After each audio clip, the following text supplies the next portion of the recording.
Hey everybody, thanks for joining. I have with me Coach Hernando Planells. Coach, how are you? I'm good, man. It's another beautiful day. The Lord asked me to wake up today, so I'm really happy about that. That's for sure. Oh man, I can't blame you on that one. And I don't think people know, I didn't fill them in, but I met you at the next project with Damin Altizer, and I'm assuming you're good friends with Damin to make that trip up there to speak to everyone. Yeah, I've known Damon for wow, it's got to be 6 or 7 years now. Actually 8 or 9. We actually used to work at the same basketball facility down in Raleigh called Hoop City U, and we did the camps. And he was obviously much more talented and much better looking than I was, so he'd always get more clients. But we met that way and just kind of kept in touch ever since. So did you train, or were you doing mainly just the tournament setup? No, it was training, and then so they had classes at night, but then we could also get our own clients to train them during the day. So it was like sort of like camps, classes, and training. So it was that was like one of my many part-time jobs I had before I started working at Duke. Wow, nice, nice, nice. Well, and there's so many. Speaking of Duke, I mean, we'll go there too. You mentioned something about that at the camp. What is your current status with it? Are you still coaching there, or are you not? Or are you Yeah. So I'm the associate okay? head women's basketball coach over at Duke.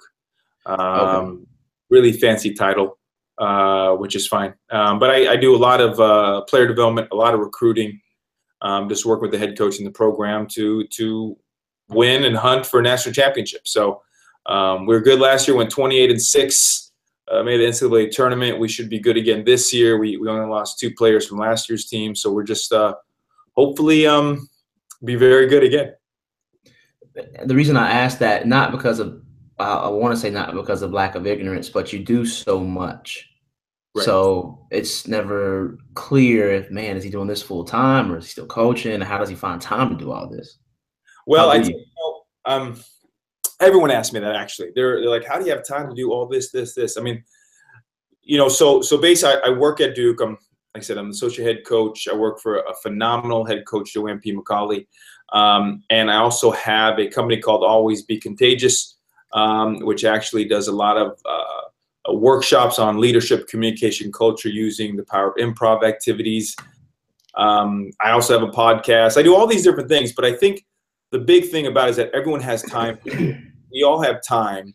It's really just the choices we make during the day. And if we really like audit our day, if we take a look at like, all right, what did I do from this time to this time? You'll see that there's so many different pockets that you can go ahead and just steal moments. So, for example, like a lot of people always say like, wow, you're really active on Instagram. Well, I make up my little quotes and picture and post like in one day, and now I'm good for the month. And now it just gets scheduled out to come out every single day. So now it looks like I'm all over the place on Instagram. It's like those little hacks to really get through it.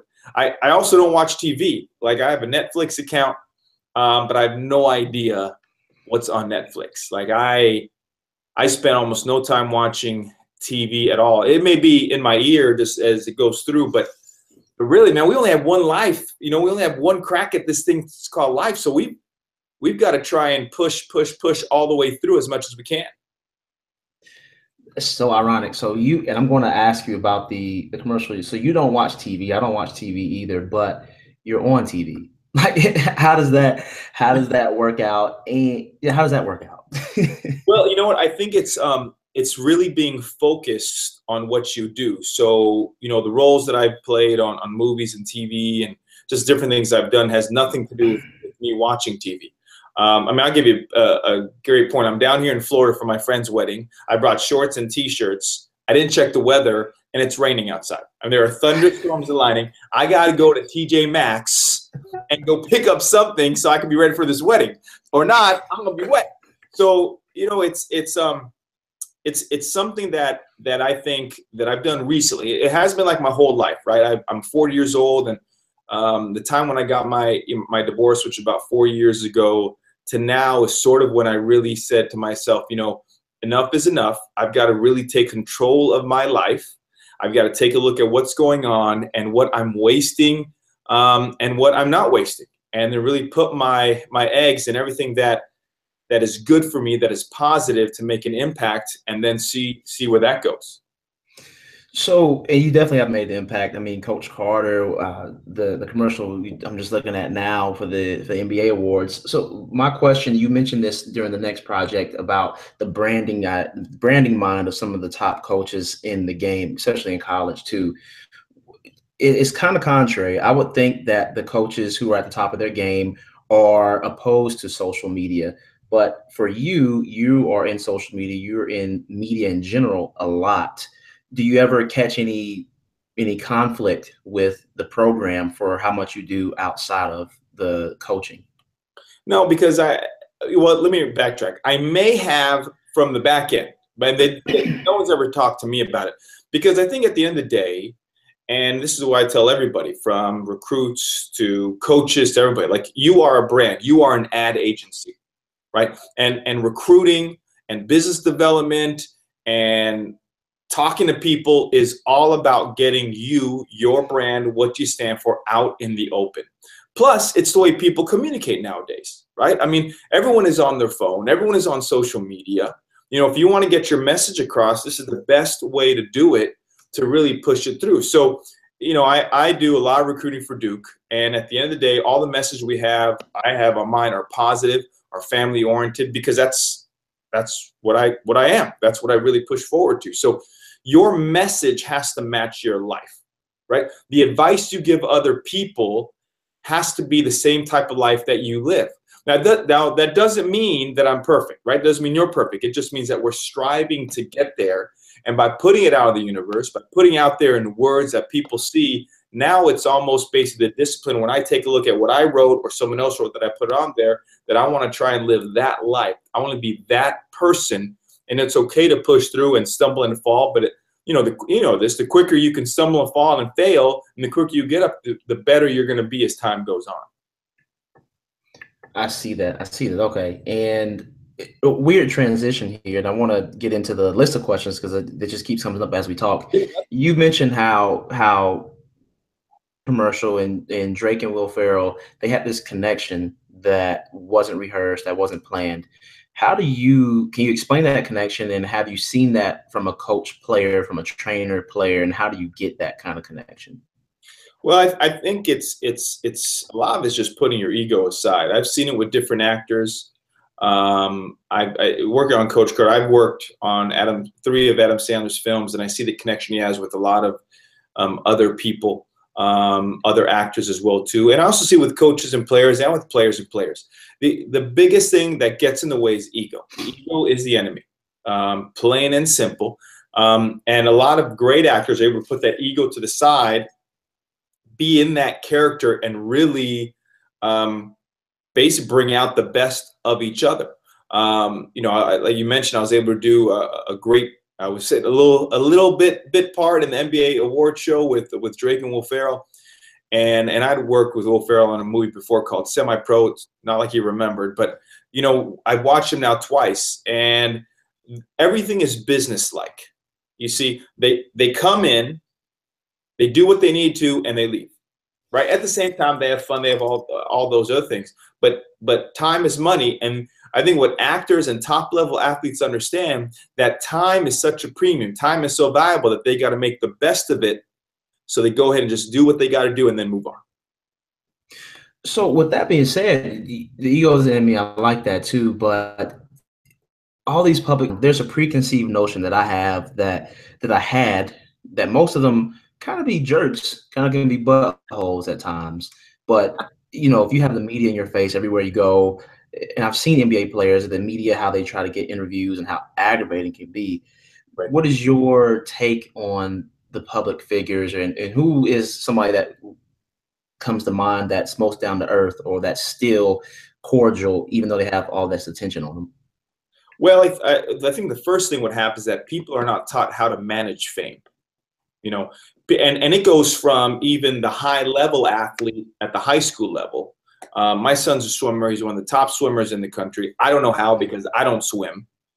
And a lot of my time is spent with teaching him how to handle that sort of fame that comes with it. His very first swim meet as a freshman in high school, they were chanting legend. I'm like, no, no, no, we can't chant that. No, we're not, no. Right, but that's society.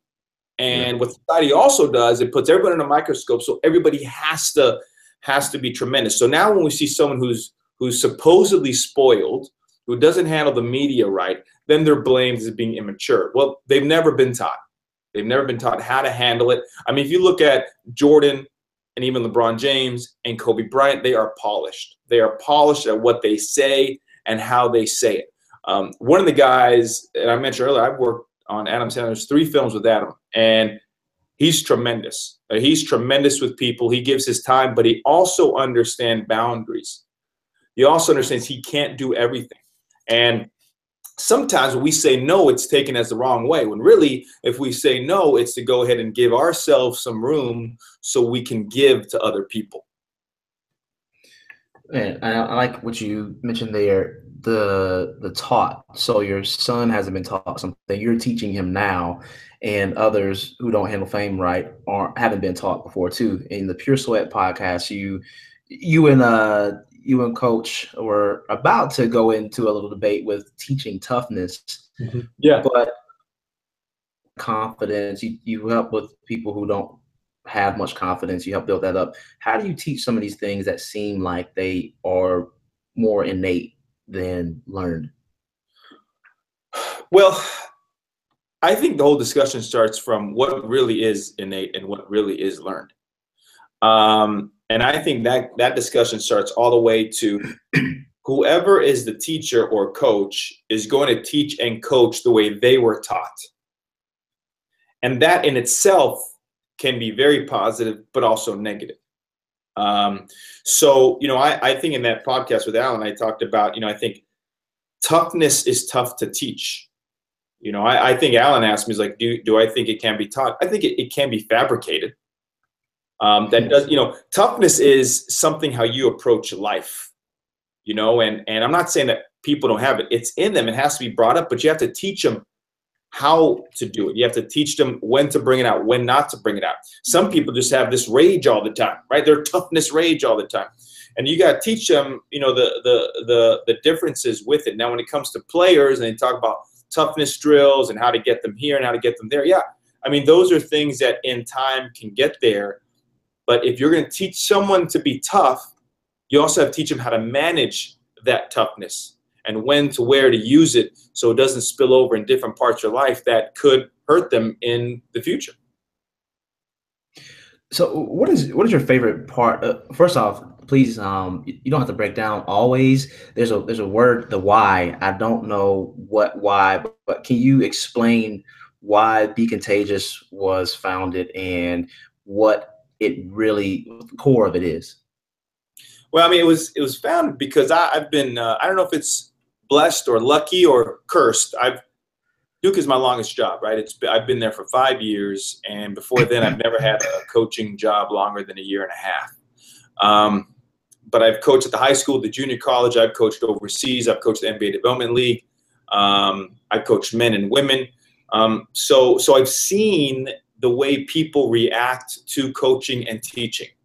I see how people are inspired. I don't like using the word motivated. I see the way people are inspired to do greater and better things. And it's a study that's never been done, but I don't think it can ever be done. But how do you compare the coaches who are screamers to where their players are today to the coaches who are more philosophy-based and how they're coached to how their players ended up today?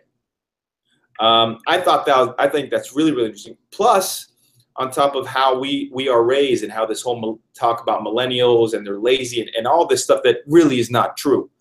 So I really wanted to go ahead and kind of find different ways and study and take all the different things that I've seen, put it all together, combine with the film experience using improv activities with the different actors and directors and producing, combine them together and see that if I can try or show any coach, business owner, organization to mold, their student athletes or employees' social media life with them as a person. If you mold those two together, you're going to have pretty much the ultimate competitor, the ultimate performer. But too many times people are taught not to share both. That's why I think I'm big on social media. People would argue like, well, social media means they put a filter on people. That's not who they really are. True, but it's who they want to be, right? So you got to teach them how they want to be, how to get there. And then when you combine with the real person, I mean, you could have someone really damn good. So I think you took the guys through an exercise at the next project, and I just love the parallels between the athlete and the actor, and a lot of it's improv, a lot of it's method acting. And I've experimented. I asked you that question, not very well worded, but when do you get too far in terms of, you know, naming and claiming it, blabbing and grab it, and speaking things to existence versus, you know, because you have to believe this stuff. You speak it, you have to believe it wholeheartedly, correct? So how do you compare those, or how do you parallel those two worlds? What's an exercise you would take someone through? You know, it really is a mindset that some have and some don't have, right? Like, if you got to wake up every morning and look yourself in the mirror and tell yourself, I'm going to be happy today, we already have issues. We're going to have issues that improv activities is not going to help. We've got to tackle something else. You know, I always believe you got to speak it out into existence. Absolutely. But I also believe that you have to take the action behind it so that you can actually believe it. You know, too many people say this. They wake up in the morning, oh, it's a blessed day. It's going to be great. The Lord is going to bless me. Well, he blessed you. You woke up. But now you got to put the work in. You got to take the action so it could open up the doors that God has left open for you, right? Like, I can sit here and I say this, you know, I said, there's a room, and the big guy, God, has got 5 doors right there for you. And you're standing right there and you're saying, I'm blessed to have these doors right in front, to have these opportunities right in front of me. The problem is we never take a step toward that opportunity, toward that door, because our mind now becomes protective. Like, well, if I go through this door, this could happen. Or if I go through this door, this could happen. And we hijack ourselves. So it goes back to kind of auditing our day. What is important for us? What can we do? And just take a step forward through that door. And whatever happens through that door, good or bad, there are consequences. But you control how well they can be, how good they can be, how bad they can be. One of our biggest problems in society is that everybody wants a positive experience. What the hell does that mean? What if the most positive experiences are the most negative ones? And the most negative ones are the positive ones. Because there is no life without struggle. There is no happiness without struggle. You know, we're too busy trying to take the struggle away. But, I mean, the reality is I don't have a six-pack because I don't do the struggle every single day of carrying a gallon of water, eating only meat 6 times a day, and working out like 3 hours. I just don't, right? But if they really embrace the negative experiences and understand that it's only part of the positive experience, then all of a sudden more people will take action, more people really see the blessing in their life and really actually get to the place or close to the place where they kind of envision where they want to be. Sorry, man, I know I went out there for a second. That's amazing. I like that too. At first I was like, oh, what is he going? Where's he going? But I see that. And recently, so I had a phone call before this podcast interview, and I was telling the guy, he's a basketball trainer, really successful guy, and he told me, look, you need to have contracts wherever you go in certain gyms. This is a OG in the basketball training space, so I should have listened, and I didn't listen, and it ended up costing me $1,000. Somebody was taking money that I gave them and giving it back to me for the work I was doing. So I was working for my own money, but right. You know, wasn't even mad. It's like when a player makes a shot and you slap him on the butt, good shot. Now it's my turn to get you back on the other end. But I say all that to mention the patience part, the patience of that, and the struggle, the trial. It produces perfection. It takes away all the lack. So I can see where you're going with the negative things being positive, because it builds up that patience, it builds up that completeness, right? And do you agree with that? No, it does. And you need it in your life, right? Like, everybody wants to do whatever they want. They want to have the freedom to say whatever they want. But you realize that when you are given the freedom to say what you want, you then feel entitled. So now when someone challenges your free thinking, you get mad. But that's what that is. Like, you've got to understand that anything negative that happens to you is your doing and your problem solving, right? Like it goes back to also like a question you want to ask yourself. Like, one of the biggest questions I ask a lot of people is like, all right, I know you're gonna tell me what you want to do or what happiness comes from or what you want to do in your life, but what do you want to struggle with? People ask like, wait, what do I want to struggle with? I don't want to struggle through anything. But wait a second. If I struggle, then it's the journey, it's the climb, and then comes the happiness with it. You know, we're searching for the meaning of life, which actually, if we search for the meaning of life, we're actually feeling that we're not good enough, or we're trying to chase everything. We're trying to chase happiness. But then that means we're just not happy anyways, when the reality is the chase is the best. Think of this from a relationship standpoint, right? Everybody always talks about the honeymoon stage of relationships. Really, we love the fact that we're chasing the person, chasing. Then you catch him or her, and then you're in this honeymoon because you're still trying to learn each other, chasing. And then all of a sudden, after you're 2 or 3, the relationship falls apart because there's no energy anymore. There's no chase anymore. So now it's just moving to another part. I know I'm going all these directions, but it's the chase, it's the struggle that really defines us and helps us move forward so we have more positive experiences. So it's the whole fall in love with the process thing that nobody wants to hear or nobody really wants to take to heart. Right. But the thing is, you can shortcut the process. See what the thing is when you look at people and you tell people you got to love the process, people automatically think and see how long the process is. But you actually shortcut the process when you fully accept the process, right? The thing is, a lot of people don't fully accept the process. They're like, oh yeah, well, I know the process. I've got to do this. Yet they're complaining in the middle of it. They're whining about it. They're cheating it at the same time too. But you shortcut it when you fully jump in. Like, most people don't jump in. Again, I could talk about the love analogy, right? In your relationship, you have people who always are arm's distance from their partner. So it takes longer for the process of love, affection, everything else to come together. But when you jump in with no fears, all of a sudden, you're in love quicker. You have connection quicker. It's the same thing with process. It's exactly the same thing. You understand it, you fall in love with it, and all of a sudden you embrace it, you start shortcutting the process, then you get to where you want to go sooner because in your mind you feel like you're doing something to get there. Wow. So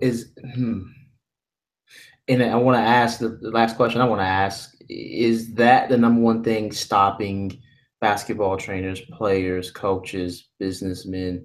Is that the number one thing stopping them from success? Yeah. I mean, because that's also part of like the fear stuff. I think there's the fear involved, but I think ultimately it's just the action to actually take the steps. And because it's the fear of taking the wrong step. When if I take the wrong step, it could be the right step later on down the line. And that's where you can't worry about what other people think. You got to worry about you and what you are doing and how you're going to do it, and then push it forward. I mean,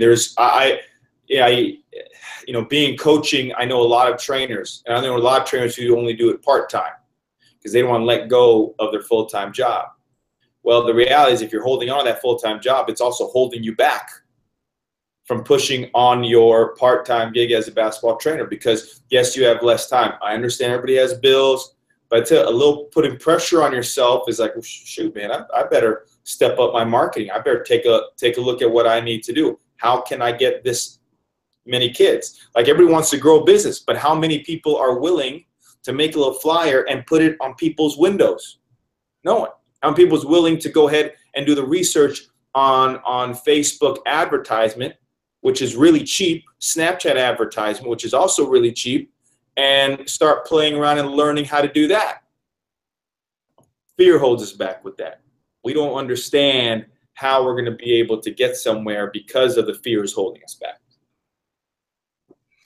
Man, so Coach, do you accept basketball player developers, coaches who are looking for more advice, more wisdom on how to just let go, how to release any kind of hindrances, any strongholds? Where can they learn more about you, what you teach, and the results you've gotten for others? Sure. Well, I mean, the website is alwaysbecontagious.com. It's a long word, alwaysbecontagious.com. And you can message me there. We do have a section, and every year I take on up to 10 coaches, trainers, and put them through a kind of like a mentoring program with it. And you know, they get a weekly session. They get worksheets to work on, specifically made to the direction they want to go to, and really take a look at the overall vision and the steps that they're taking. I had a coach. She called me and she wanted to be enrolled, and she wanted to enroll in the program, and this goes throughout the basketball season. So when it really starts, it'll start in September and it goes all the way to basketball season. Because the reality, I've had a couple trainers, and during that time, that's almost their off time because everyone else is in season and they're preparing for it. But I had one coach tell me, he said, "Well, Coach, is this kind of like a vision board, right? Where like you put a vision board, you put all these magazine pictures on it, and with everything else." I'm like, well, I guess you can say it that way. The problem with the vision board is that you do the vision board and then it stays on your wall without any movement happening, because you're not taking the steps to do it. So if you put that you want to build your own facility, then there are different ways to get there. And yes, you're envisioning it, and that's great, but are you taking the steps to get there? It's not, a plot of land is not going to fall in your lap all the way. You have to take the steps to get there. And the other side of it as well too, that I think people are not thinking about as well too, is that if I do this program, if I do something I envision, I put myself out there, what if I don't get it? Well, what you believe is best for you, God and the universe may not think it's the best for you, right? So I don't know if I said this during the next project, but you know, high school, I was a high school and junior college coach.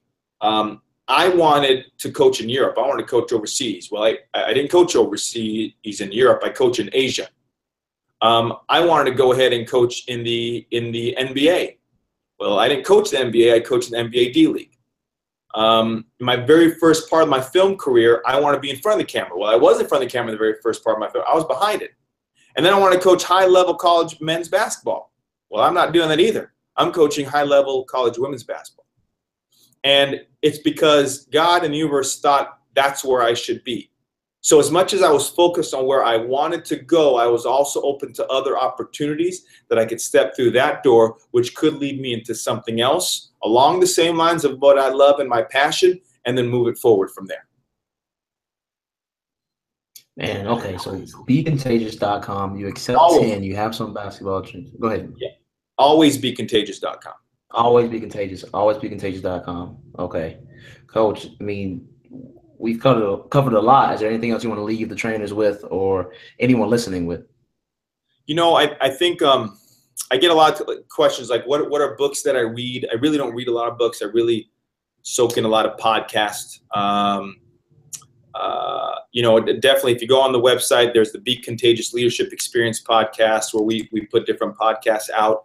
I have a list of different podcasts I think people should listen to. I haven't read a book in about a year and a half, but a book that it really has helped me in my personal life, but also changing how I approach things, is this great book. It's The Subtle Art of Not Giving a F. Great book. And it really is something that has grabbed a hold of me and kind of like woken me up. You know, a lot of different things have awakened me up, but I keep everything in a notebook, and what I don't need, I throw away. You know, for any basketball trainer or basketball coach, or coach in general, really take a look at your life. Take a scary look at your life. You know, take a look at yourself and say, man, I am not very good at this. In fact, I suck at this. In fact, I shouldn't even be doing this, right? That doesn't mean you don't do it. It just means like, wow, what can I do to improve. You know, I know a lot of people who are too busy watching TV. They're too busy chasing skirts. They're too busy trying to chase all the wrong things instead of saying, no, if this is what I truly want, then what can I do to move it forward? And reach out to people. You know, try and find people that can help you or can give you value in your life. If you're surrounded with people that aren't giving value to your life, that's your fault, and you've got to adjust it so you have people who only give value. Now, some will say, well, that's wrong. That means you're using people. No, it's not using people. It's the fact that you owe it to yourself because you have one crack at this thing called life, right? God put you to do some amazing things. Now, amazing things could be as simple as starting a business to clean pools, right? That in itself is amazing.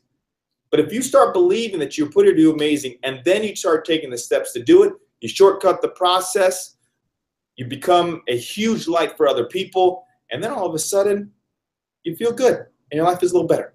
And that's what it's all about. Man, Coach. Well, again, I appreciate your time and for the wisdom that you shared with the audience. And I know I'm going to get some messages about this and some questions, and hopefully we can have you back. Yeah, and anytime, people can reach me anytime on the website, or they could just Google me, Hernando, basketball. There's no Hernandos in basketball.